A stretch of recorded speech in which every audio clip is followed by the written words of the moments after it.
요즘 뉴스에서 AI나 로봇의 도입에 반대하는 움직임을 두고 21세기의 러다이트 운동이라고 표현하는 것을 한 번쯤 들어보셨을 것입니다. 새로운 기술을 거부하는 사람들, 시대의 흐름을 이해하지 못하는 사람들, 과거로 돌아가고 싶어하는 반동적인 집단이라는 뉘앙스가 담긴 표현이죠. 그런데 여기서 한 가지 질문을 던져볼 필요가 있습니다. 러다이트 운동은 정말 기술 자체를 미워했던 시대착오적 운동이었을까요? 러다이트 운동은 19세기 초 산업화와 나폴레옹과의 전쟁의 여파를 직접 경험해야 했던 영국의 노동자들에 의해 일어났습니다. 오랜 전쟁과 그에 따른 재정 부담, 나폴레옹의 대륙 봉쇄령 등으로 영국 경제는 불황을 겪고 있었습니다. 높은 전쟁 비용과 무역에서의 손실로 물가가 상승하고 실업률이 증가했으며 특히 섬유 공업이 집중된 지역의 노동자들이 불안정한 상황에 처했습니다. 이런 상황에서 점점 늘어나는 기계 도입은 노동자들에게 큰 문제를 야기했습니다. 기계 자체는 생산성을 높였지만 자본가들은 이를 활용해 숙련공을 해고하거나 비숙련 저임금 노동자로 대체하여 인건비를 절감하려고 했죠. 그 결과 숙련공들의 지위가 흔들리게 되었고 임금에 대한 전통적인 기대가 붕괴되는 사태가 벌어졌습니다. 이때 발생한 것이 러다이트 운동이었습니다. 러다이트 운동은 네드 러드라는 전설적 인물에서 그 이름이 유래한 것으로 알려졌습니다. 러드라는 인물이 직물 기계를 망치로 부쉈다는 사건이 사람들 사이에서 구전되었고 이후 기계를 부수는 노동자들이 자신들을 러드의 추종자로 지칭하면서 러다이트라는 이름이 붙은 것입니다.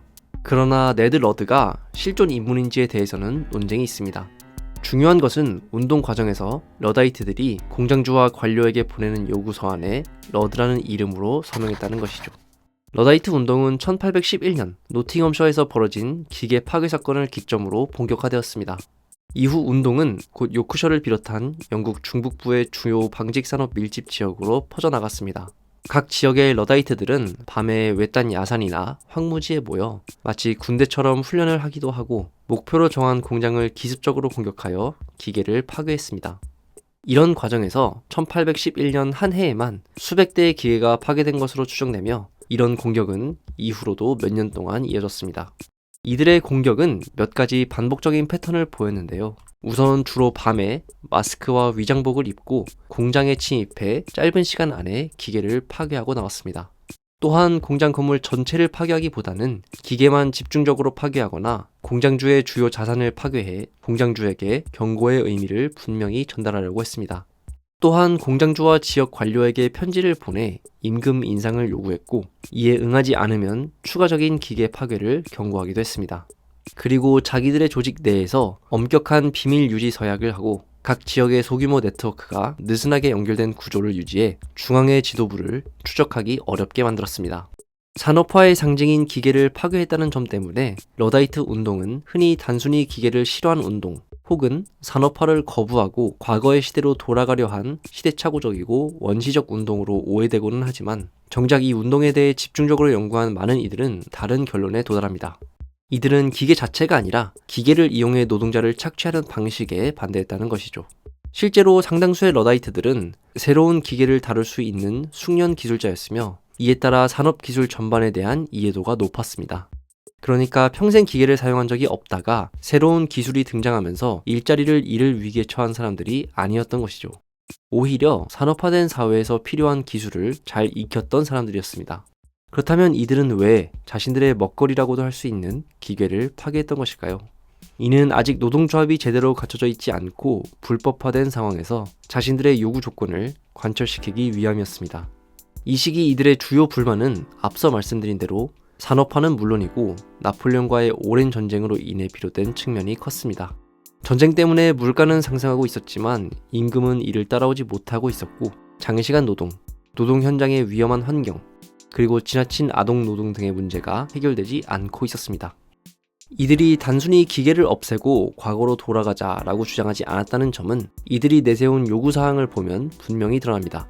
러다이트들은 기계 자체를 문제 삼기보다는 기계를 이용해 숙련공을 배제하고 임금을 깎으며 기존의 노동 관행을 무너뜨리는 방식에 강하게 반발했습니다. 이들은 공정한 임금을 달라고 요구하는 한편 노동시간이 과도하게 늘어나거나 작업 환경이 악화되는 것을 막을 수 있는 최소한의 기준이 필요하다고 주장했습니다. 이를 보면 러다이트들의 요구는 기계 도입이 인간의 생계와 존엄성을 파괴하는 방식으로 이뤄져서는 안 된다에 가까웠다는 점을 알 수 있습니다. 물론 이들의 요구는 받아들여지지 않았습니다. 공장주와 정부는 이들의 요구에 응하지 않았고 또 노동조합이나 교섭단체 같은 공식적인 협상 체계도 아직 부재했습니다. 정부는 러다이트 운동을 국가의 치안과 안보에 대한 위협으로 선언했습니다. 특히 옆나라인 프랑스에서 혁명이 일어났던 상황이라 노동자의 집단 행동에 더욱 민감하게 행동했죠. 러다이트 운동이 계속 격화되자 기계 파괴를 사실상 사형에 처할 수 있는 중범죄로 규정하는 법도 제정했습니다. 1812년 이후에는 러다이트들의 활동 지역에 군대를 주둔시키기도 했고 그 결과 군대와 노동자들이 충돌해 노동자들이 사망하는 사태도 벌어졌습니다. 탄압 과정에서 체포된 이들은 재판에 회부되었고 일부는 실제로 교수형에 처해졌습니다. 나머지는 식민지였던 호주로 보내져 강제 노역을 수행하기도 했습니다. 이처럼 가혹한 처벌과 군사적 압박이 이어져 러다이트 운동은 빠르게 동력을 상실했습니다. 1816년까지 러다이트 운동의 중심지는 대부분 진압되었습니다. 최근 뉴스에서도 러다이트 운동이 많이 언급되는데요. 특히 AI나 로봇의 도입의 영향으로 이에 반대하는 이들을 가리키는 맥락에서 러다이트 운동이 언급되고는 합니다. 이런 맥락에서 이 운동이 언급될 때 러다이트 운동은 거의 항상 시대를 따라가지 못한 그야말로 시대착오적 운동으로 표현되고는 합니다. 그러나 러다이트 운동이 진행된 실제 역사를 찬찬히 따라가다 보면 이는 큰 오해임을 알 수 있습니다. 이들은 산업화와 기계화 이전으로 돌아가자고 주장한 것이 아니라 그 시대적 물결 속에서 자신들의 권리를 주장하려고 한 것이기 때문입니다. 노동조합의 결성이 금지되고 파업이나 단체 교섭 같은 제도적 수단이 불가능한 상황에서 수단으로서 기계를 파괴한 것이죠. 즉, 이들이 기계를 파괴한 것은 자신들의 목적을 달성하기 위한 수단이었지 그것 자체가 목적은 아니었다는 점을 알 수 있습니다. 최근의 역사 연구에서 러다이트들을 단순한 반기술주의자가 아니라 기술 도입의 방식과 그 사회적 영향에 대해 문제를 제기한 정치 경제적 행위자로 재평가하는 것도 이러한 맥락 때문입니다. 이 관점에서 보면 러다이트 운동에는 기술 발전의 사회적 책임 및 그에 대한 공정한 분배의 문제라는 보다 복합적 의미가 담겨 있습니다. 러다이트를 단순히 시대착오적 운동으로 조롱하는 것은 쉽습니다. 하지만 그 조롱은 종종 중요한 질문을 지워버립니다. 기술은 진보하지만 그 진보의 이익이 누구에게 어떻게 분배되는가는 전혀 저절로 해결되지 않기 때문입니다. 결국 러다이트가 남긴 유산은 기계를 부숴라 라는 메시지가 아니라 새로운 기술의 도입 방식은 정치의 문제다 라는 불편한 진실일지도 모릅니다.